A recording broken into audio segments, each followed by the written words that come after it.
now. Now, Ish, you have looked at some of the changes. I'm going to read it in Arabic for you and translate it to English. Well, go ahead. Okay.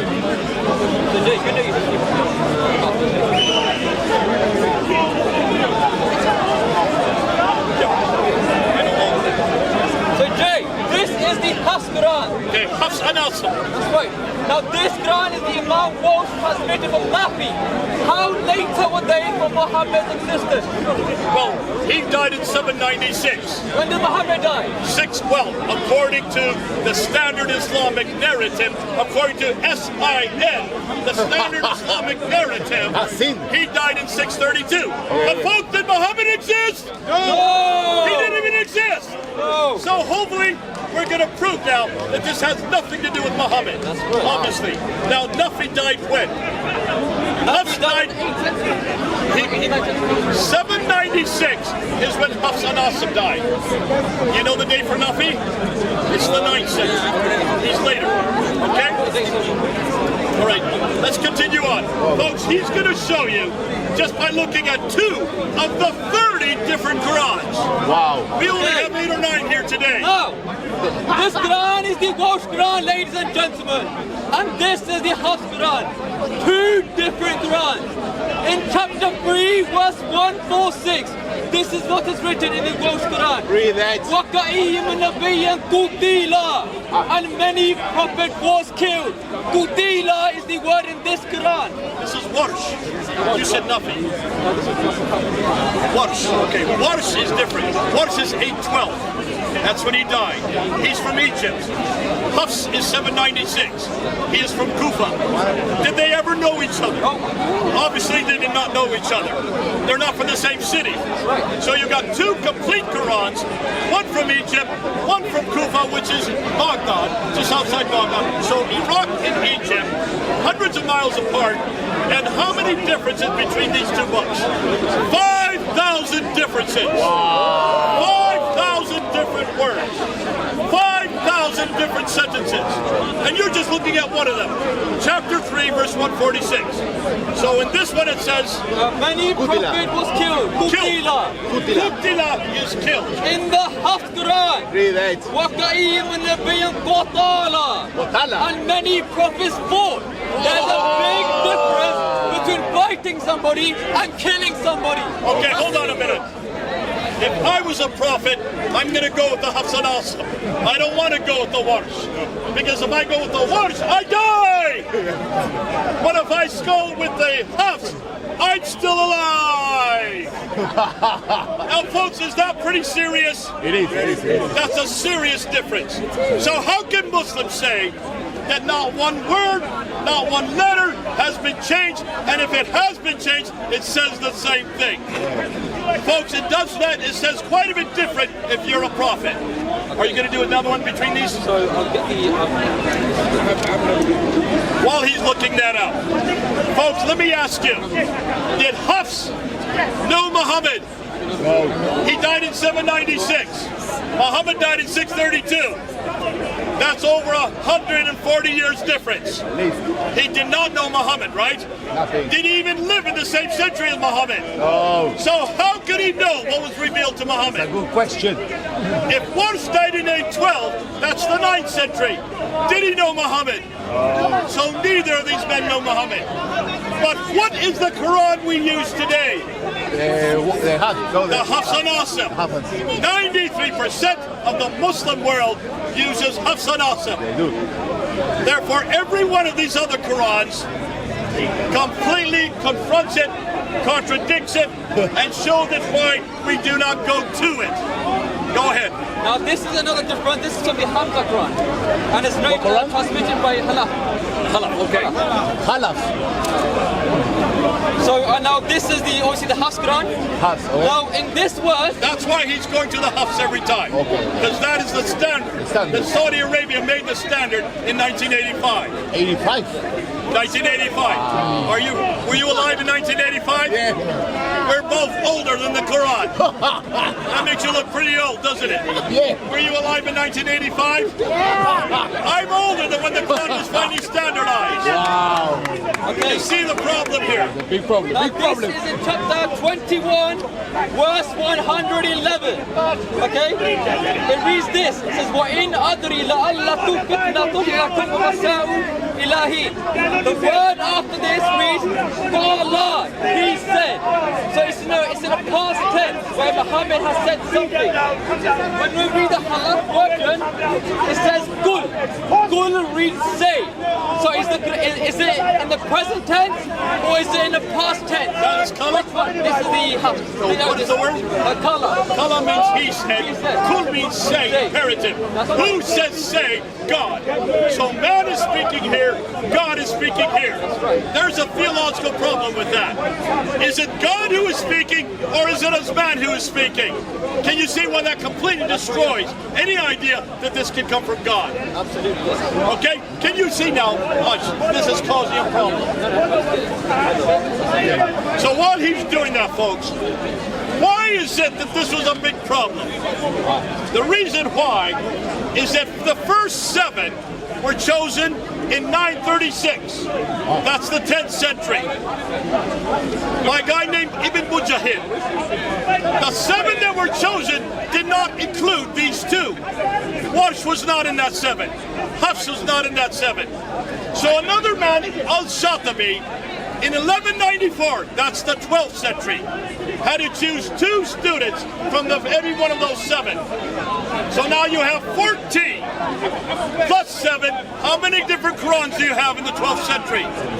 21 Qurans. And there you see Hafs and Warsh. They were only chosen in the 12th century. By the time you get to 1429, that's the 15th century, they still needed more Qurans. So a guy named Al-Jazari in 1429 chose another 9. 3 plus 6 equals 9. That's 1429. How many years after Muhammad is that? That's 800 years after Muhammad. They finally got all the Qurans. 30 different Qurans. Not 1, not 2, but 30 official Qurans. Are we ready? This is the Quran by Ibn Kathir. Ibn Kathir? Ibn Kathir Quran, yes. From Mecca? From Mecca, yes. And now we're going to the Walsh again. Now, Wait, which one is that? this is the Walsh again. Watch. Where are you going to watch? Why not Hafs? You should always compare with Hafs, but that's okay. Let's go with this.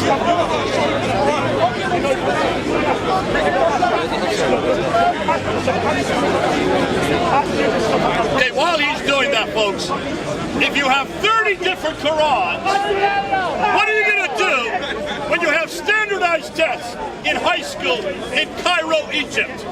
Just one city, Cairo, Egypt, in 1924, in the last century. They could not have standardized tests because they have 30 different answers from 30 different Qurans. Can you see why they could not test? They could not even use exams. So they went to a man named Al-Haddad, Muhammad ibn Al-Haddad, who was in Al-Azhar University, and they asked him to choose one Quran, and he is the one that chose the one you have in your hand. So, that Hafs? Go ahead. So in chapter 348 of the Walsh Quran, it reads this: وَيُعَلِّمُهُ الْكِتَابَ, and he will teach him. That's what it says, and he will teach him. Now in the Ibn Kathir Quran, it says وَنُّ Allimuhu al-kitaba, and we will teach him. Is Allah plural? If Allah is plural, it means there's another person in heaven with Allah. Which one's right? He will teach him, or we will teach him? Which one's right, Jay? You can see, that's a dilemma for me, because obviously he means it's a man. If it's we, it's usually meaning God himself in the plural tense. But isn't God one? That's right. So you even got a theological contradiction with that. It's the royal we, the There is no royal we. Queen Victoria had not invented it yet. I'm sorry, she didn't invent it until the last century. So these are all written in the 8th and 9th century. So you can see you cannot make that excuse. But nonetheless, they do not agree, do they? Nope. They do not agree. Now we're going to show one more difference between the Welsh Quran and the Hafs Quran. Okay, he's still looking at it. While he's doing that, can you see that what happened in Egypt? In Cairo, just one city, Cairo.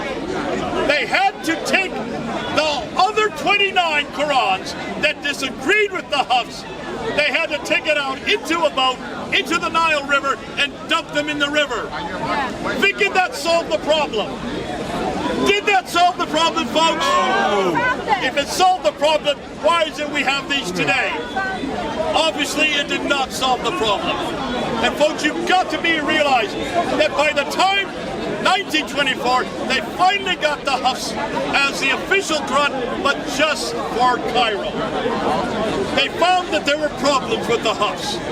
It needed to be revised. Not once, not twice, but 7 times. Are you ready? Now this Quran is the Al-Duri Quran. Al-Duri Quran. Yeah. And we're going to compare it with the Hafs Quran, right? So...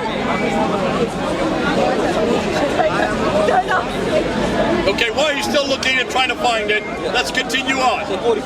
So in chapter 43, verse 18, in the Hafs Quran, listen to this, ladies and gentlemen. وَجَعَلُوا وَالْمَلَائِكَةَ الَّذِينَ هُمْ عِبَادُ. They are slaves of the most gracious. This is in the Hafs Quran. Ibadu means slaves. And here it says they are slaves of the most gracious. Let's go to the Al-Duri Quran.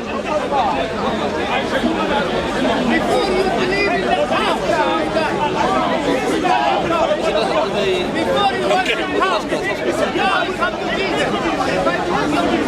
while he's still looking at that, remember, they looked at the Hafs Quran, they're in Egypt, and they found so many problems that they had to revise it.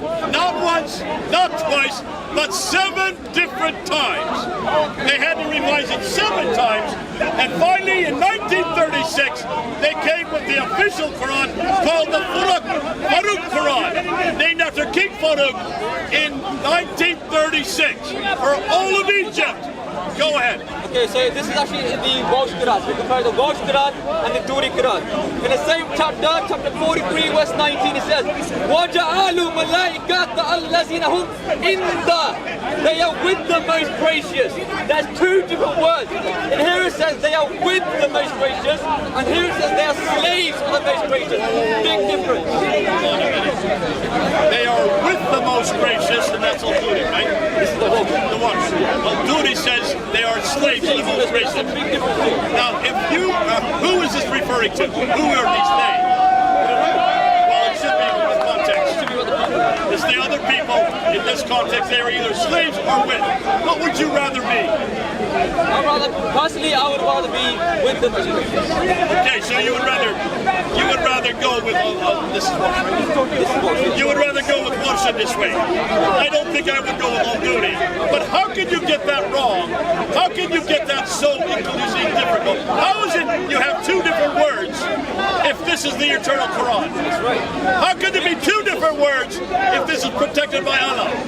How could there be 2 different words if it says in the Quran not once but twice that no one can change 1 word of Allah? Because if it's eternal, don't look at your phone now, please. If it really is eternal, no man can change it. No man dare change 1 word or 1 letter. By doing that, it's no longer eternal. By doing that, it no longer can be protected by Allah. What does that say about Allah? Right, folks. Folks, you want to say one last thing? Yeah, Jay, could you please tell them about Asim? The Muslims like to say that about the chain of transmission. Now, if you look at the Ibn Kathir Quran and his chain of transmission, the person who transmitted the Quran through Ibn Kathir was Ibn Ka'b. If you look at Ibn Ka'b's codex, he has different surahs than the Ibn Kathir Quran. How did this happen? Okay. He has different surahs than the Ibn Kathir's Quran. How did this happen? Ubayy ibn Ka'b is from Damascus. He's from Syria. He wrote his Quran in the early 7th century. When was this man living? He was living in the 9th century. So how could he have known Ubayy ibn Ka'b? 200 years later. He's from the same school. Ubayy ibn Ka'b's Quran from Damascus had 116 surahs. How many surahs do we have in the Quran today? 14. And how many are there in Hafs? 114. So there's 2 extra surahs in Ubayy ibn Ka'b's. So obviously his student that comes 200 years later didn't even follow the one that Zayd ibn Thabit, which is the official Quran that we use in Hafs today. That's right. Proving that even in the 7th century, it's not the same Quran. That's right. Abu Musa also did another Quran in the same 7th century. And he lived in Baghdad. He had 111 surahs. 110 surahs. How many surahs are there in Hafs? 14. So how many surahs difference are there? 4 less surahs. So you have 116 in Damascus, 110 in Baghdad, and you have 114 in Mecca and Medina. Do you see a problem with it? Which Quran do you follow? You follow the Kaf Quran, the Musa's Quran, or the Hafs Quran? Now, The Hafs Quran or the Wash Quran? Which one? We're going to end with this. Do we have Ubayy ibn Ka'b's Quran today? We have a bit of his codex, Jay. A bit of his codex. We have nothing from Ubayy ibn Ka'b. We don't even have 1 word page of it. There's nothing from the 7th century. Do we have Ibn Musa's Quran? No. Do we have Zayd ibn Thabit's Quran? You mean we don't even have Uthman's Quran? No. And Zayd ibn Thabit did for him. Oh, we have Uthman in Quran, but Uthman sent many of his copies from the 9 provinces. And we don't have any of these copies from the 9 provinces, such as Damascus, Basra, Jerusalem, and Cairo. We don't have any of these Qurans which Uthman sent to these 9 provinces. Not one of those Qurans exist today. One of them. Hold on a minute. You can come right here to the British Library and you get the Sinaiticus of the Bible. That was written in the 4th century. That is 300 years before the Quran. Why is it we can reproduce the entire New Testament 300 years here in Britain, then they can't even produce 1 of 9 copies from the 7th century? That's right. Do you see a problem here? It shows that the memory, the oral tradition was not reliable in itself. Because the Muslims love to say that we have the oral tradition.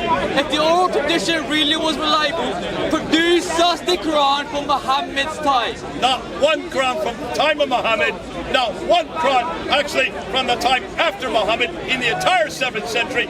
The first Quran we have is the Sana manuscript, dated 705. It is only 23% of the Quran. Most of it is missing. So folks, can you see, well maybe not more than 23%. That's not from the 7th century. No.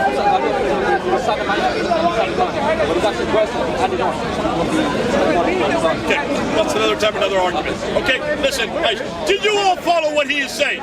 So now, put it all together. If we believe that this book is eternal, chapter 85, verse 22, if we believe that this book is protected by Allah, and is protected, that's chapter 15, verse 9, if according to the Quran, now man cannot change 1 word, 1 letter that's implied in chapter 10, verse 15, chapter 18, verse 27. What does that say? What you just found today? So it shows that Allah is false. If Allah himself said that no man can change his words, his eternal word, why do we have differences in these Quran? Why is the answer? Why is the question to you Muslims? Okay, now we get to how we started. Muhammad Hijab was standing right there. He was watching us, holding up this Quran. He was filming us. He went outside the crowd over there and he said, "Come to me. Don't look at what they're just showing you. Don't listen to what they were saying. I will explain everything to you," he said. That was in 2016. 4 years later, on June 8th, which is today, he he had to ask a question of the scholar, the greatest scholar in Islam, Dr. Yasser Qadi, who lives in Dallas, Texas. What did Yasser Qadi say? Okay, hold on a minute. Did you see that interview? I saw bits of it. You need to look at that interview. What did Muhammad Hijab ask first? He put on his hat. And what did he say? He said, here is a black Muslim. Which Quran is the one that's eternal? Which Quran is the one that Muhammad received? Which Quran is the one that Uthman wrote? And what did Yasser Qadi say? Do not ask me this question. We do not talk about that in public. Turn off the camera. He said this had been the greatest problem, the most difficult problem in the last 1,000 years. He said, we have a respect for the Quran. We hold the Quran like this. There are certain questions we don't ask.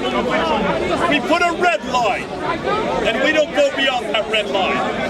But here, he was at Yale University, getting his doctorate on the Quran at Yale University. He said there are no red lines at Yale. And he had a crisis of knowledge while he was there. Muhammad Hijab was insistent. It took him 28 minutes. He finally came back to Yasser Qadi. He said, I'm putting my hand out again. Here is a black Muslim. Please, you've got to tell me, which is the eternal Quran? Which one? You have 9 or 10 here.